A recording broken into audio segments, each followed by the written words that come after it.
say Muhammad is the greatest man ever to live. Yes. Is it true that he married a 9-year-old named Aisha? No, he actually married a 6-year-old. Oh, I'm sorry. Okay. And that's never been a problem for Islam, because as Muslims, we believe that when one attains sexual maturity, they are considered an adult. So what you just said is complete nonsense. And if that is what Islam teaches, then Islam teaches complete nonsense.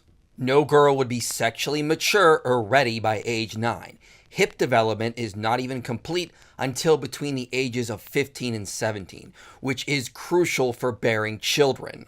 In the medieval period, girls were not reaching the age of menarche until at least the age of 11, and that was rare, which means it would have been biologically impossible for Aisha to be mature enough by the age of 9. And of course, a ton of research shows that PDF interactions with children is incredibly harmful for their mental health. So no girl is ever ready by the age of 9, and that means Islam allows for the harm of children, because that's what Muhammad did, and that is abhorrent.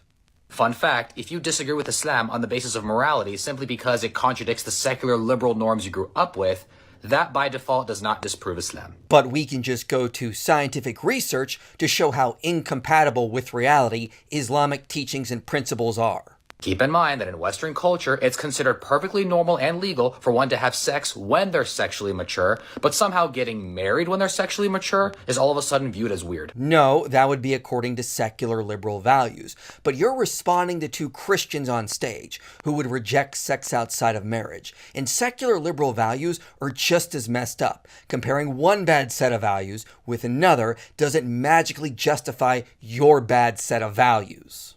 But at least secular liberals don't want young girls to attempt to start bearing children at their young ages, which, as the research shows, is associated with a ton of risks and is harmful to the girls and their offspring. And this is something that's never been unique to Islam. Yeah, but other cultures progressed and made advances. Islamic culture apparently doesn't.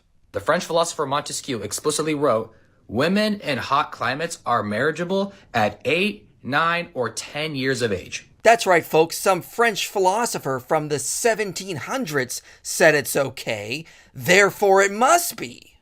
Rumsey, you gotta know your argument is bad when this is the type of source you're reaching for. Now I know that somebody watching this is going to try to get smart with me and ask, hey, well, if you had a 9-year-old daughter, would you marry her off? Easy answer. Just because Aisha was ready at that particular age, that does not mean that every girl in every time and context in society will be ready at that age. Aisha wasn't ready at that age, as the research demonstrates. And for you to say that some girls are, means you're justifying child marriage, which is evil. If this kind of evidence gets your gears turning, pin it to your board so you don't miss what I dig up next.